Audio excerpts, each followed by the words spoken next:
Saludos, soy Luis Bravo y en esta oportunidad vamos a hablar sobre dos temas importantes que se correlacionan. En primer lugar, sobre la ansiedad y en segundo lugar, sobre la depresión.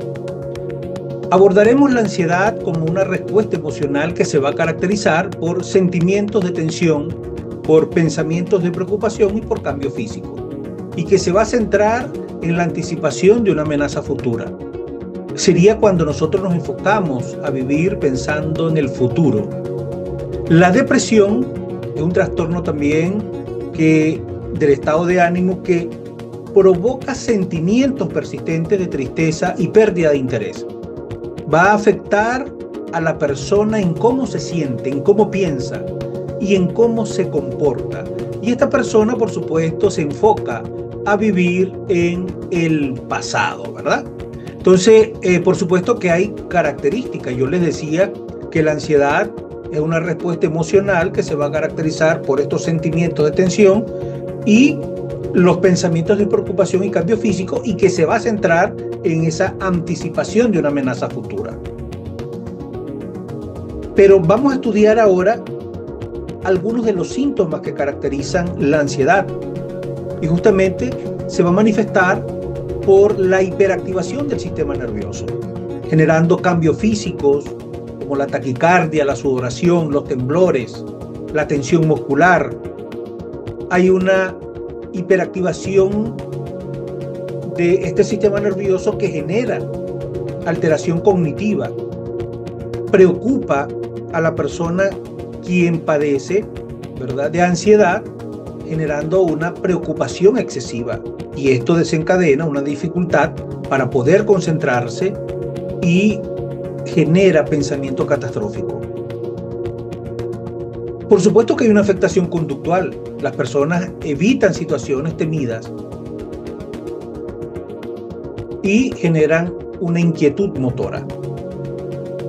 Cuando yo hablo de la hiperactivación del sistema nervioso, me estoy refiriendo a que la persona tiene un estado de ánimo con una sobreestimulación, particularmente del sistema nervioso simpático. Este sistema es el responsable de la respuesta de lucha o huida del cuerpo y prepara al organismo para enfrentar una amenaza de huir de esta lucha que genera el cuerpo humano. Cuando se hiperactiva, el cuerpo entra en un estado de alerta constante, lo que se va a manifestar a través de diversos signos y síntomas. Una actividad motriz aumentada, inquietud, necesidad constante de moverse o hablar en exceso. Especialmente esto es visible en el TDAH pediátrico.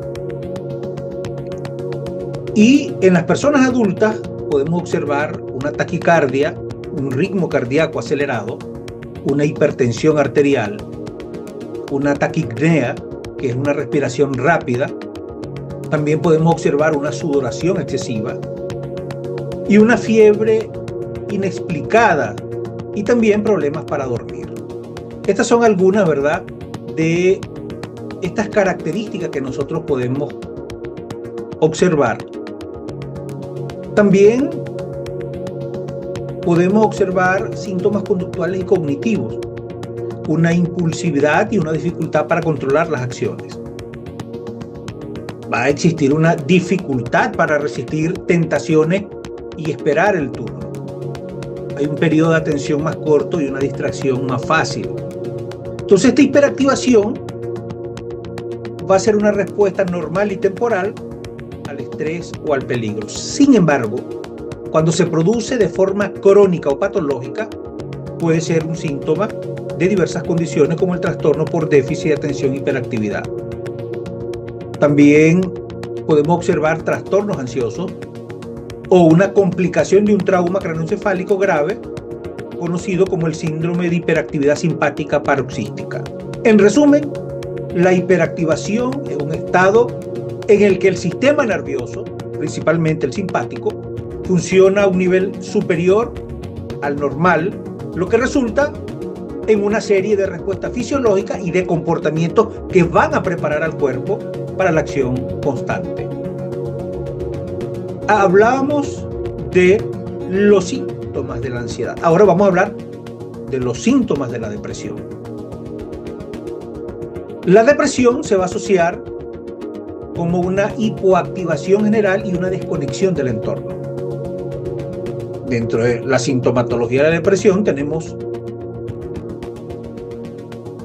una desconexión emocional con una tristeza profunda, una apatía, un sentimiento de culpa, de inutilidad, afectación física, una fatiga crónica que la podemos observar, cambios en el apetito, la persona empieza a presentar problemas en dormir, generando un insomnio o, por el contrario, una hipersomnia.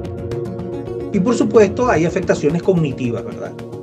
Cuando yo hablo de afectaciones cognitivas, estoy refiriéndome a la lentitud del pensamiento. La persona manifiesta una dificultad para tomar decisiones y generar rumiación. Lo que nos refiere la estadística es que aproximadamente entre el 50 y el 60% de las personas con ansiedad también experimentan síntomas depresivos y viceversa también. Comparten bases biológicas y desencadenantes. Solo de ansiedad entre el 25%. Solo la depresión también entre el 25% y la comorbilidad de ambas entre un 50%. Cuando yo me refiero a esta conexión y la comorbilidad, esto tiene, por supuesto, una serie de características. La ansiedad, la persona vive pensando qué pasará en el futuro. Y en la depresión, ¿qué se hizo mal o qué se perdió? Me refiero a la orientación temporal. El nivel de energía de estas personas en la ansiedad, por ejemplo, hay una hiperactividad, hay una agitación y una tensión. Por el contrario, en la depresión hay una hipoactividad, hay un letargo, hay una fatiga. Cuando hablo de la emoción central en la ansiedad, va a existir mucho miedo, pánico, inquietud. Y cuando hablo de la emoción central de la depresión, está enfocado justamente en la tristeza, en la desesperanza y en un vacío existencial. Las características cognitivas de la ansiedad la podemos ver en un pensamiento acelerado, pero la característica cognitiva de la depresión es un pensamiento lento, es un pensamiento brumoso.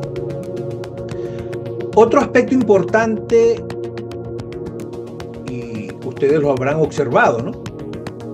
Que cuando hablo de los trastornos, me gusta ir un poquito más allá, hablando de la neurobiología, de ese desequilibrio químico. Ambos trastornos van a involucrar desregulaciones en neurotransmisores clave del cerebro. Por ejemplo, los neurotransmisores como la serotonina, la noradrenalina, la dopamina. Cuando yo hablo de la serotonina, que es el neurotransmisor que regula el estado de ánimo, el sueño, el apetito, niveles bajos se van a asociar con depresión y con ansiedad. La noradrenalina, por ejemplo, que está relacionada con la respuesta de lucha o huida, existe una alta subida en la ansiedad y en la depresión una baja de este neurotransmisor. La dopamina, ese centro del placer y de la recompensa, en la depresión existe una disminución de este neurotransmisor. Siempre, por supuesto, hablo de una estructura fundamental, ¿no? Que es el nervio vago. Y el doctor Stephen Sporgen, ¿no? De la Universidad de Illinois, habla sobre esta teoría polivagal, de la importancia también que tiene el nervio vago. Existen desencadenantes comunes, como lo es de la depresión y de la ansiedad, como lo es la genética, el trauma y el estrés crónico. La genética, ese historial familiar que aumenta la predisposición a ambos trastornos. Lo que heredamos de nuestros padres. El trauma, todos esos eventos traumáticos pasados, todos esos factores de abusos psíquicos y físicos son factores de riesgo mayores. Y por supuesto, el estrés crónico. Cuando existe una presión laboral, cuando existen problemas financieros y enfermedades prolongadas. ¿Qué podemos hacer? Existen diferentes tipos de terapia para trabajar la ansiedad. La terapia cognitiva conductual, la terapia dialéctica conductual, la terapia psicodinámica, la sistémica familiar, la de disposición, de aceptación y compromiso, mindfulness, terapia de grupo, arteterapia, psicofarmacología, etc. Son los diferentes tipos de terapia para trabajar la ansiedad. Voy a hablar, para mí, la más importante. La terapia cognitiva conductual, la hipnosis clínica y la farmacología. La terapia conductual es el estándar de oro porque nos permite ayudar a identificar, pero sobre todo a cambiar patrones de pensamientos negativos, de conductas desadaptativas que alimentan tanto la ansiedad como la depresión. Y por supuesto, la farmacología, los antidepresivos, son efectivos para ambas condiciones al equilibrar los neurotransmisores. En la ansiedad a veces se usan ansiolíticos a corto plazo, ¿no? Pero necesitamos trabajar algunas veces la parte farmacológica. Otro factor importante es el estilo de vida. Pequeños cambios diarios tienen un impacto significativo en la regulación emocional. Hacer ejercicio. Hacer ejercicio libera endorfinas naturales y reduce el cortisol. Tener una excelente higiene del sueño.